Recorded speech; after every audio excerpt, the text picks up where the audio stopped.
I feel lucky that I spent time in Japan at all in my life. And I think Buddhist and kind of the aesthetics of Japan and the culture, I can't really say like what it did for my poetry. It's more of like an affect. When I was in Kyoto in July,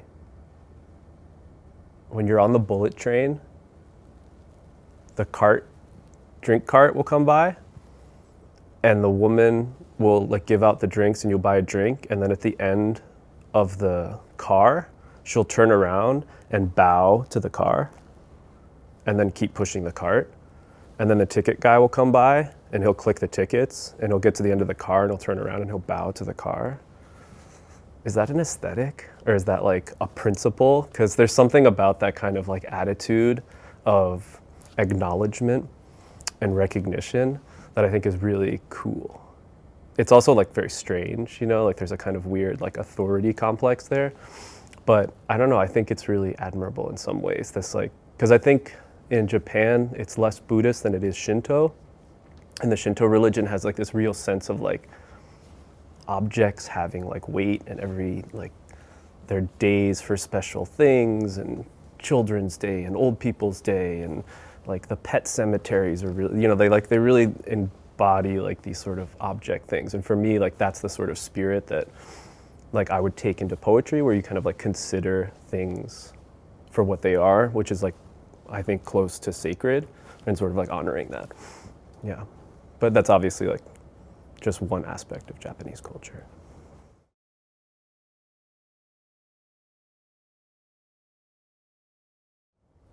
I hope Auden was joking when he said poetry makes nothing happen, because Auden did a lot for poetry.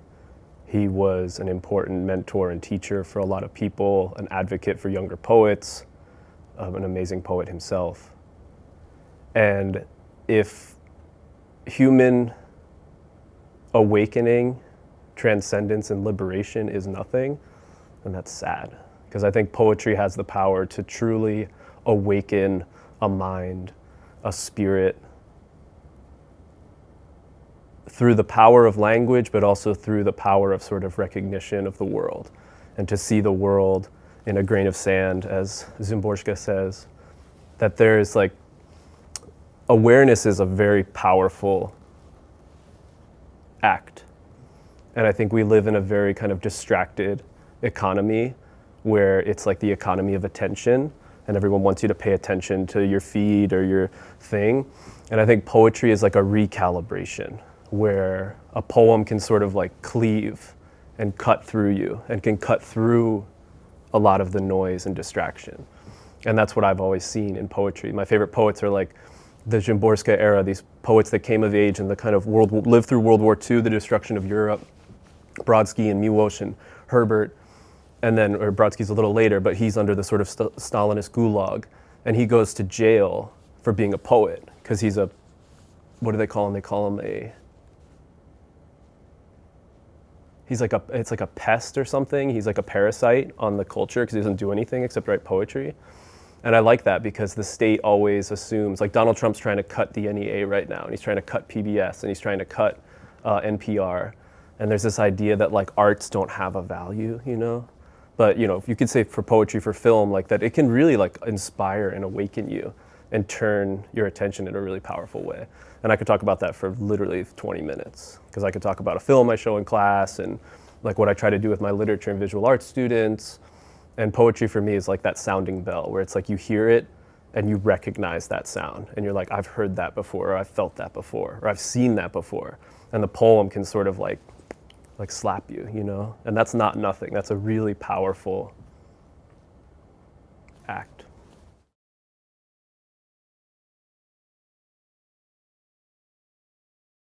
I mean, I think poetry is at war with the American spirit, like fundamentally, like even like Thoreau or Williams or Ginsberg, or, you know, so much of American ideas is sort of this like packaged federalist, constitutional, patriotic, whatever. And poetry for me is always cut against the grain of that. I think that's why, the government hated Brodsky so much because he wasn't going to write propaganda poetry, and like I don't think any poet wants to be the next Francis Scott Key or King, what is it? Key. Francis Scott Key. So for me, like the poetic spirit is attempting to capture more of like a common spirit.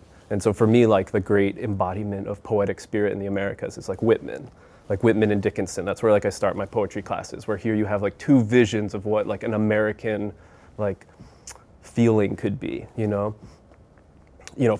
I can explain, what I mean by that, but I don't know if people care. But I mean, I remember I went to China in 2015 and I taught these 22-year-old grad students, and it was all women in the class. And I always use Whitman and Dickinson to start like these, whatever. I like transcendentalism, and I think about this period of American history. And the students really loved Dickinson, and they loved this voice of hers, that she was this really powerful,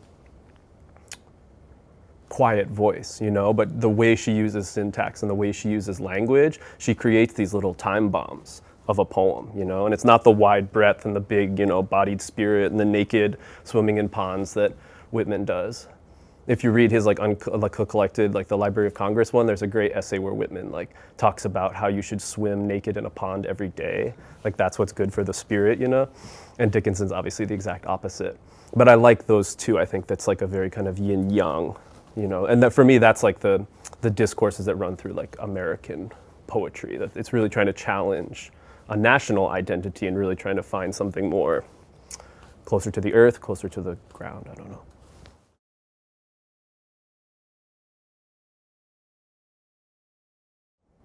Frost also said, poetry starts as a lump in the throat.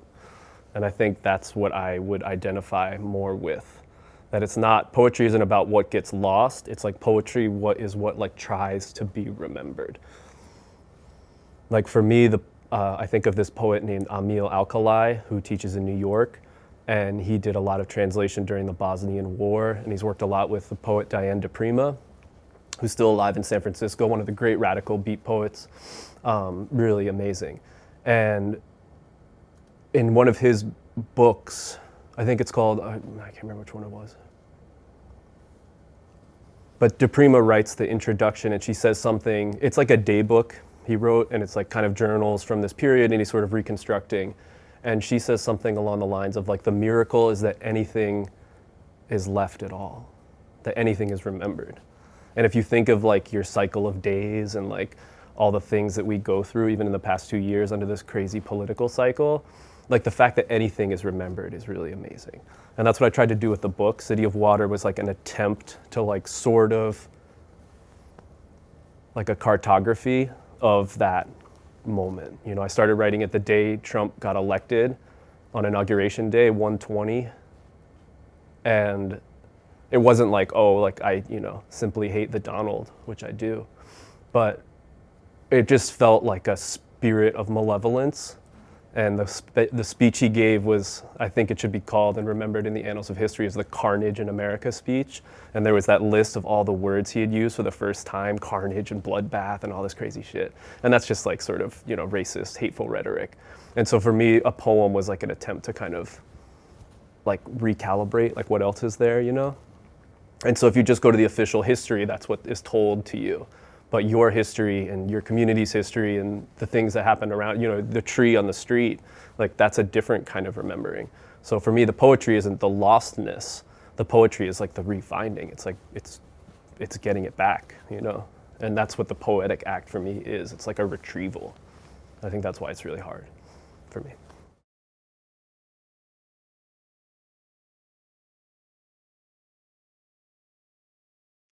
My process is like frenetic. I don't have a process. Every time I try to create a process, it changes.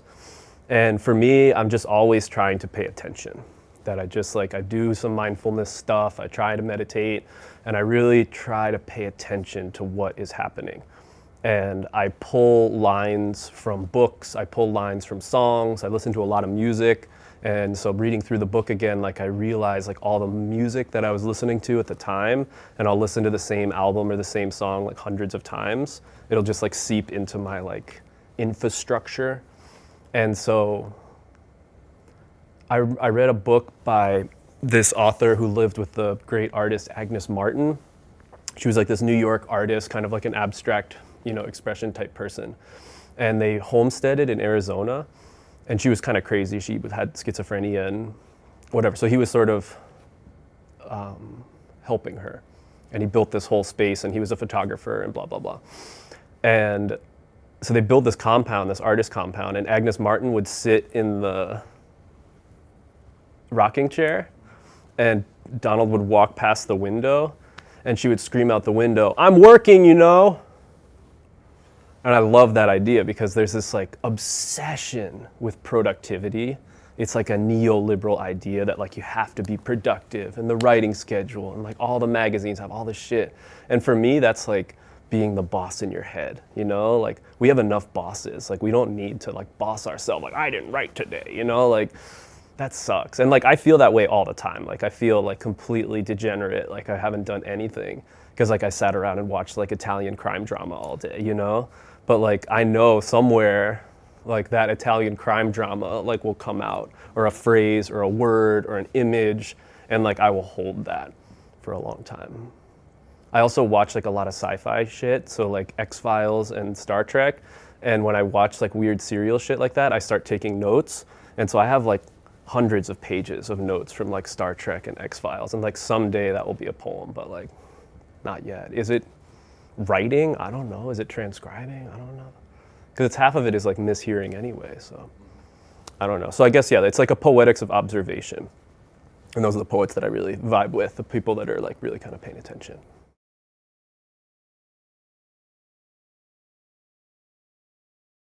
I wrote the book on the bus.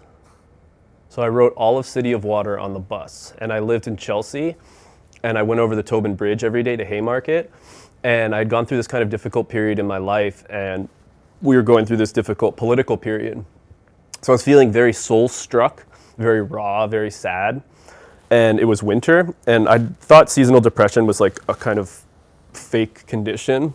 And then this year I realized, like, Jesus Christ, like it is really devastating if you believe in like beauty and light and such, and then you're surrounded by gray, darkness, salt, whatever. So the poems I wrote on my phone, which is embarrassing, but it was the easiest thing to do. And so if you've ever taken Route 1 in the morning, it is insufferable. I mean, it is the worst gridlock, like death traffic you can live in. Seriously, like it is horrid.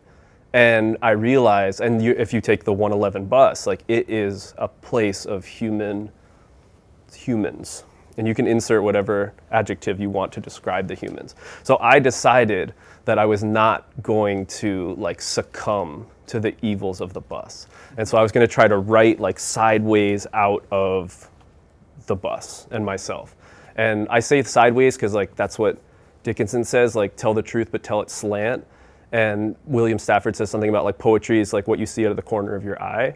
So when I write that way. I don't write over here, I don't write here, it's like, it's that way. And I was hearing all this shit. So I just wrote, and I also made a decision that I was gonna write every bad feeling I ever had. And I was like, that's how we're gonna go through this. And I was like, I'm gonna write every shitty thought I have. So there was like no filter, And by the end of it, I had 500 pages of just trash. And I went to this retreat out in Western Mass called the Wellspring House, which is like very, very cheap. It's like a little mom and pop cottage retreat.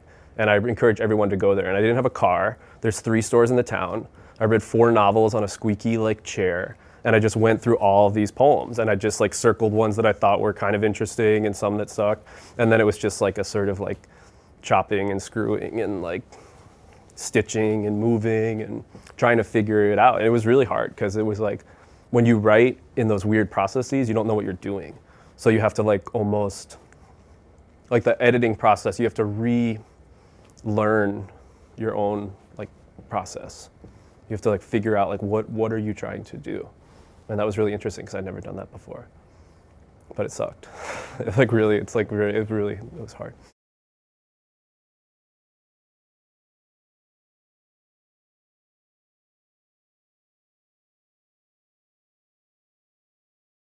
The book cover is by a young Kentucky artist named Ben Zoller, who I found on the internet, and he designs cassette tapes for bands.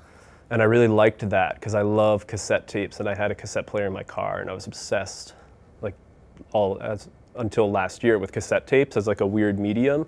I like that you can't skip songs, and there's a whole kind of underground little indie DIY tape scene, and I thought it was really cool. And so I had him do a custom design because I liked this abstraction. I'm really interested in abstraction as an art principle, and I think it's an interesting way to kind of ground like language because it's the opposite.